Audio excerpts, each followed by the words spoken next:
ಅದ್ದೂರಿಯಾಗಿ ಜರುಗಿದೆ 80ನೆಯ ಸ್ವಾತಂತ್ರ್ಯೋತ್ಸವ. ಬಸವನ ಬಾಗೇವಾಡಿ ಪಟ್ಟಣದ ಶ್ರೀ ಬಸವೇಶ್ವರ ಸರ್ಕಾರಿ ಪದವಿ ಪೂರ್ವ ಕಾಲೇಜಿನ ಆವರಣದಲ್ಲಿ 80ನೆಯ ಸ್ವಾತಂತ್ರ್ಯ ಉತ್ಸವವು ಅದ್ದೂರಿಯಾಗಿ ಜರುಗಿತು.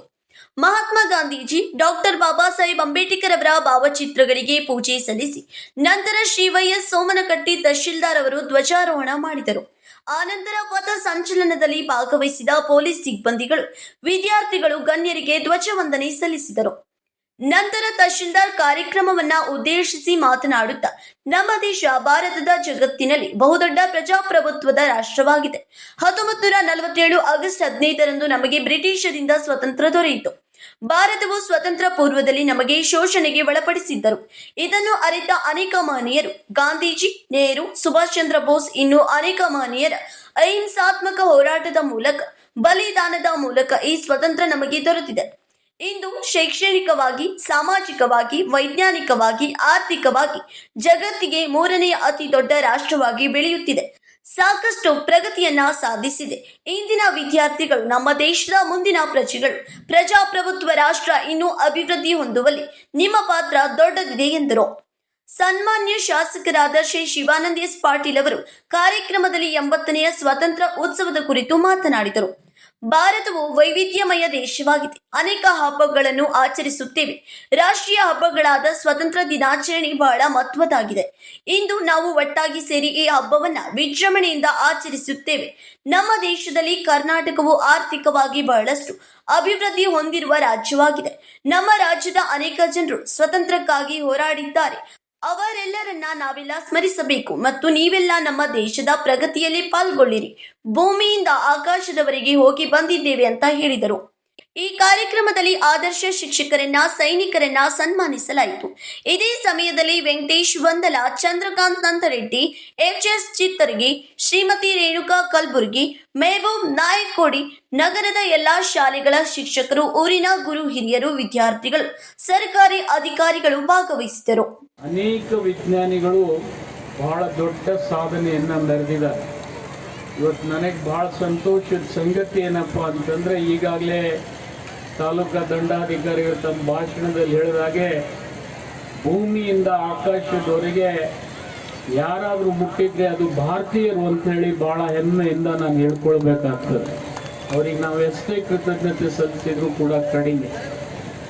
ಇವತ್ತು ನಿಮಗೆಲ್ಲ ಗೊತ್ತಿದೆ, ಇವತ್ತು IT ಸೆಕ್ಟರ್ನಲ್ಲಿ ಕರ್ನಾಟಕ ಇಡೀ ದೇಶದಲ್ಲೇ ಮುಂಚೂಣಿಯಲ್ಲಿದೆ. ಈ ಪ್ರಗತಿಗೆ ಈ ರಾಜ್ಯದ ಎಲ್ಲ ಪೂರ್ವಜರು, ಬಹಳ ಮುಖ್ಯಮಂತ್ರಿಗಳು ತಮ್ಮ ಕೊಡುಗೆಯನ್ನು ಕೊಟ್ಟಿದ್ದಾರೆ. ಅವರನ್ನು ಕೂಡ ನಾವು ನೆನೆಯಬೇಕು. ಇದ್ರ ಜೊತೆಗೆ ನನಗೆ ಇನ್ನೊಂದು ಸಂತೋಷದ ಸಂಗತಿ ಏನಪ್ಪ ಅಂತಂದರೆ, ಕರ್ನಾಟಕ ಈ ದೇಶದ ಆರ್ಥಿಕತೆಗೆ ಅತಿ ದೊಡ್ಡ ಕೊಡುಗೆಯನ್ನು ಕೊಟ್ಟಿರ್ತಕ್ಕಂಥ ರಾಜ್ಯ. ಇಡೀ ಉತ್ತರ ಹಿಂದೂಸ್ತಾನ ಹಿಡ್ಕೊಂಡು ದಕ್ಷಿಣ ಹಿಂದೂಸ್ತಾನದಲ್ಲಿ 2 ರಾಜ್ಯಗಳು ಬಹಳ ಮುಂಚೂಣಿಯಲ್ಲಿದೆ. ಒಂದು ಮಹಾರಾಷ್ಟ್ರ, ಒಂದು ಕರ್ನಾಟಕ. ಈ 2 ರಾಜ್ಯಗಳಿಗೆ ಎಷ್ಟೇ ಕೃತಜ್ಞತೆ ಉಳಿದ ರಾಜ್ಯಗಳು ಹೇಳಿದರೂ ಕೂಡ ಕಡಿಮೆ. ಬಹಳ ಸಂಭ್ರಮದ ಒಂದು ಸ್ವಾತಂತ್ರ್ಯೋತ್ಸವವನ್ನು ಇವತ್ತು ದೇಶ ಆಚರಣೆ ಮಾಡ್ತಾ ಇದೆ. ನಮ್ಮ ರಾಷ್ಟ್ರದಲ್ಲಿ ಅನೇಕ ಹಬ್ಬಗಳಿರ್ಬೋದು, ಆದರೆ ಸಾರ್ವತ್ರಿಕವಾಗಿ ಆಚರಣೆ ಮಾಡ್ತಕ್ಕಂಥ ಬಹು ದೊಡ್ಡ ಹಬ್ಬಗಳಂದರೆ ಒಂದು ಸ್ವಾತಂತ್ರ್ಯೋತ್ಸವದ ದಿನಾಚರಣೆ, ಇನ್ನೊಂದು ಗಣರಾಜ್ಯೋತ್ಸವದ ದಿನಾಚರಣೆ.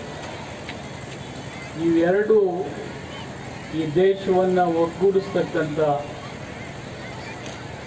ಸಾಮಾಜಿಕ, ಶೈಕ್ಷಣಿಕ ಮತ್ತು ಆರ್ಥಿಕ ಪ್ರಗತಿಗೆ ನಾಂದಿ ಹಾಡ್ತಕ್ಕಂಥ ಹಬ್ಬಗಳು. ಸರ್ಕಾರಗಳು ಬರ್ತವೆ ಹೋಗ್ತವೆ, ಆದರೆ ಸರ್ಕಾರ ಮಾಡ್ತಕ್ಕಂಥ ಪ್ರತಿಫಲ ಸಮಾಜಕ್ಕೆ ಸಿಗಬೇಕಾದ್ರೆ ನಮ್ಮ ಪೂರ್ವಜರ ಒಂದು ಕೊಡುಗೆ ಬಹಳ ದೊಡ್ಡದಿದೆ. ಗಾಂಧೀಜಿಯವರು ಅಹಿಂಸಾ ಮಾರ್ಗದ ಮೂಲಕ ನಮಗೆ ಸ್ವಾತಂತ್ರ್ಯವನ್ನು ಕೊಟ್ಟು ಆ ಹೋರಾಟಕ್ಕೆ ಒಂದು ಹೊಸ ದಿಕ್ಕನ್ನು ನೀಡಿದರು.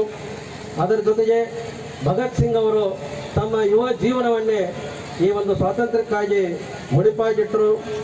ನೇತಾಜಿ ಸುಭಾಷ್ ಚಂದ್ರ ಬೋಸರು ಸ್ವಾತಂತ್ರ್ಯಕ್ಕಾಗಿ ಹೋರಾಡಲು ಭಾರತೀಯರಲ್ಲಿ ಹೊಸ ಆತ್ಮವಿಶ್ವಾಸವನ್ನು ಮೂಡಿಸಿದರು. ರಾಣಿ ಲಕ್ಷ್ಮೀಬಾಯಿ, ರಾಣಿ ಕಿತ್ತೂರು ಚೆನ್ನಮ್ಮ, ಚಂದ್ರಶೇಖರ್ ಆಜಾದ್, ರಾಮ್ ಪ್ರಸಾದ್ ಬಿಸ್ಮಿಲ್ಲಾ ಮುಂತಾದ ಅನೇಕ ಮಹನೀಯ ಸ್ವಾತಂತ್ರ್ಯ ಹೋರಾಟಗಾರರು, ವೀರರು ಈ ದೇಶಕ್ಕಾಗಿ ಪ್ರಾಣವನ್ನೇ ತ್ಯಾಗ ಮಾಡಿದ್ದಾರೆ.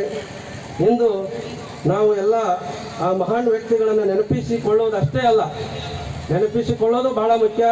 ಅದರ ಜೊತೆಗೆ ಅವರ ತ್ಯಾಗದ ಆ ಮೂಲವನ್ನು ಮೌಲ್ಯವನ್ನು ನಾವು ಅರ್ಥ ಮಾಡಿಕೊಳ್ಬೇಕು. ಸ್ನೇಹಿತರೆ, ನಾವು ಇಂದು ಇಷ್ಟು ಸ್ವಾತಂತ್ರ್ಯದಿಂದ ಬದುಕುತ್ತಿರುವುದಕ್ಕೆ ಕಾರಣ ಯಾರು ಅಂತ ನಾವು ನಮ್ಮನ್ನು ಪ್ರಶ್ನೆ ಮಾಡಿಕೊಂಡಾಗ ನಾವಿವತ್ತು ನಮ್ಮ ಅಭಿಪ್ರಾಯವನ್ನು ಮುಕ್ತವಾಗಿ ಹೇಳ್ತಾ ಇದ್ದೇವೆ. ಆಮೇಲೆ ಶಿಕ್ಷಣವನ್ನು ಪಡಿತಾ ಇದ್ದೇವೆ, ನಮ್ಮ ಕನಸುಗಳನ್ನು ನನಸು ಮಾಡಿಕೊಳ್ತಾ ಇದ್ದೇವೆ.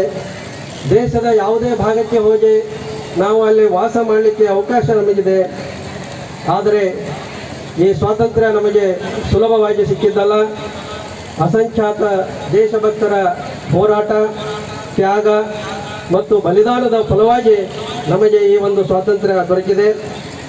1947 ಆಗಸ್ಟ್ 15ರಂದು ಭಾರತ ಬ್ರಿಟಿಷರ ಕಪಿಮುಷ್ಟಿಯ ದಾಸ್ಯದಿಂದ ಬಿಡುಗಡೆಯನ್ನು ಹೊಂದಿ ಸ್ವಾತಂತ್ರ್ಯವನ್ನು ಗಳಿಸಿಕೊಂಡಿತು. ಆ ದಿನ ಕೇವಲ ಕ್ಯಾಲೆಂಡರ್ನಲ್ಲಿರುವ ಒಂದು ದಿನ ಅಲ್ಲ, ಅದು ಭಾರತೀಯರ ಆತ್ಮಗೌರವ, ಧೈರ್ಯ ಮತ್ತು ಒಗ್ಗಟ್ಟಿನ ಒಂದು ವಿಜಯದ ದಿನ. ಯಾಕೆ ಅಂತಂದರೆ